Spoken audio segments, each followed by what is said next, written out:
Well, this episode of Robotech 2, The Sentinels, Book 2, all new story and characters by Eternity Comics, issue number 9.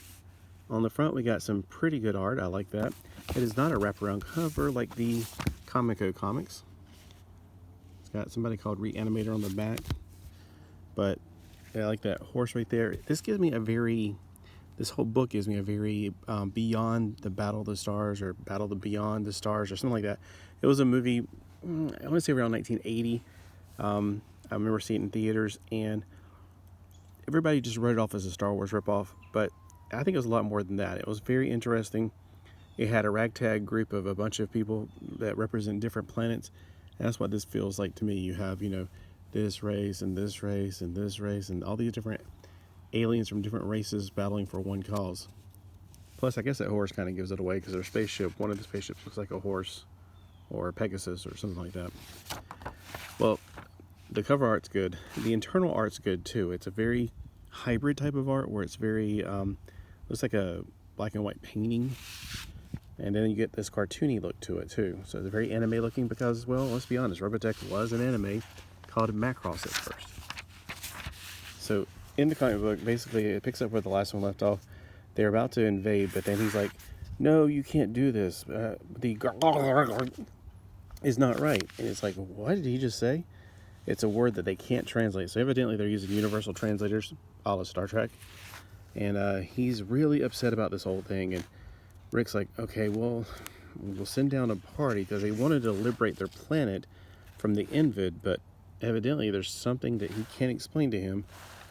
And he's just going to have to work with him on this. Even though Rick is in charge, you don't want to encroach upon his planet to free them at a wrong time. I'm having a feeling from reading it, there's something going on that has to do with their mating or their reproduction or something like that. Maybe they have eggs on the planet that are about to hatch. I don't know. But evidently right now is not the time, even though there's less Invid there. He's saying no, it is not the time to get down on the planet and have a war. So he's very adamant about it, and well, this female version of the bear is adamant about it as well. So they come up with a plan. They're going to have a scouting team go down. Not drones. He wanted to do drones, and they're like, no, and they started to break out into like what looks like a war between the people inside the council. So like, okay, we'll send you down with different people, and that's what you see on the front cover really, is them coming off the ship.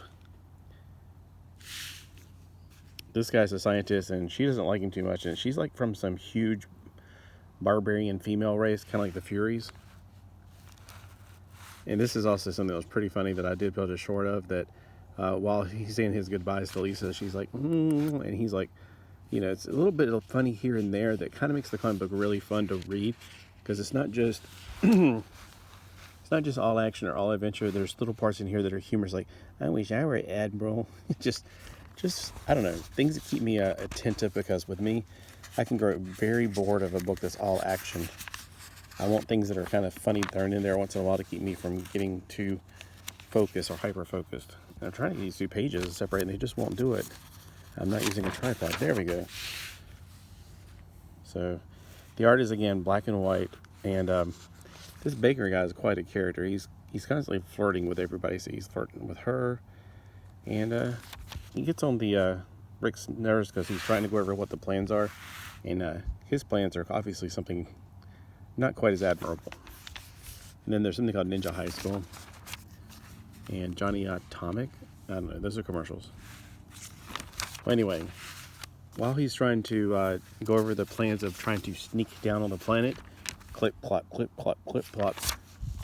Oh no, these Valkyrie warrior, big women, whatever, have a giant Pegasus thing, and that's not going to be very sneaky at all, is it? Look at all these weapons. It's like they're inside the infantry. Whatever. So anyway, they get on the ship, they go down to the planet. While they're doing that, they're talking to this guy right here. Now, he's one of the alien, I guess he's the Invid, and he was captured, and he's like, she's trying to get him to give him information because evidently he's some kind of psionic ability to see beyond, what we see and feel, and see beyond their five senses. He seems to have some kind of ability like that.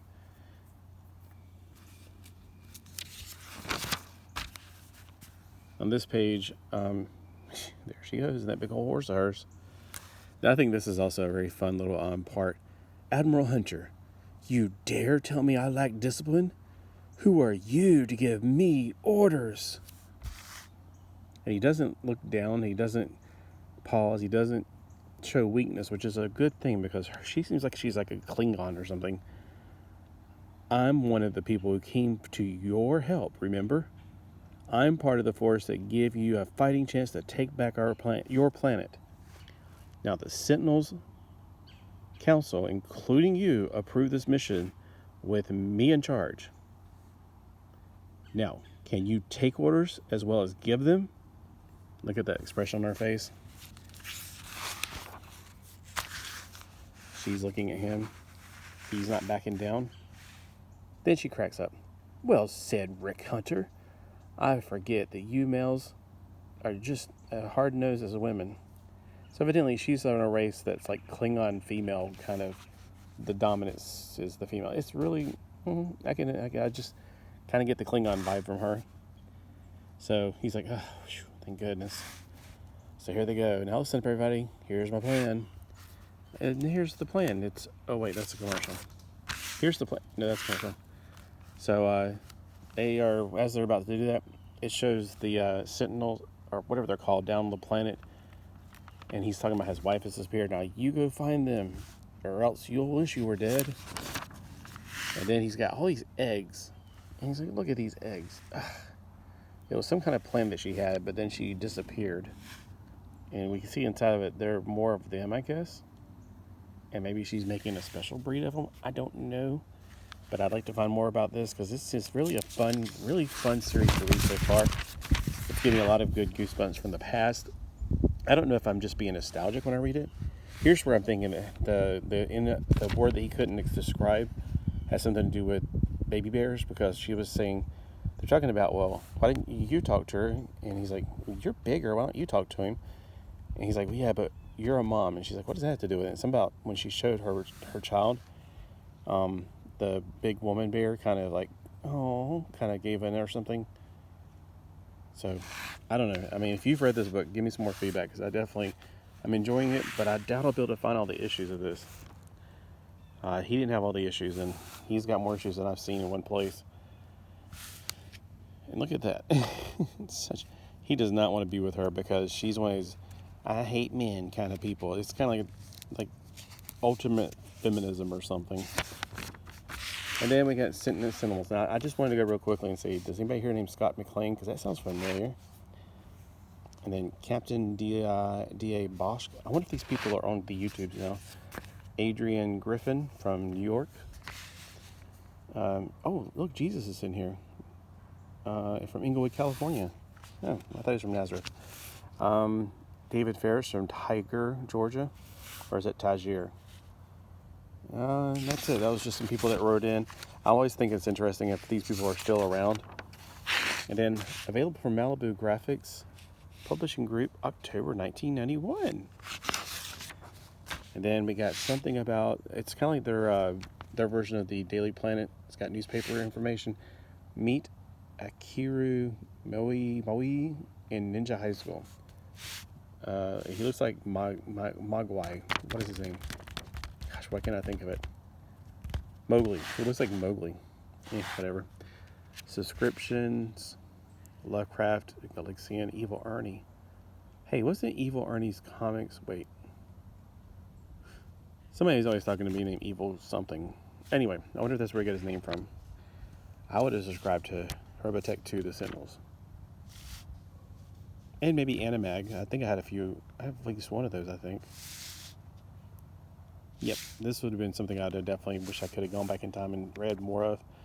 But I would get these here and there. Like, I think my issues that I had when I was a kid was from, we didn't have very many comic places around. Like, there was no comic book shops in my area. The pawn shop. Somebody got rid of a bunch of comics, and I used to go up there and get them for pretty cheap. I think I got a few of these because I recognized the word Robotech, and I used to, of course, watch the cartoon. Well, anyway, let me know below if you know anything about this and you fill in some of the gaps for me. And also, if I am making the right assumptions, like with the bears. All right, have a great day.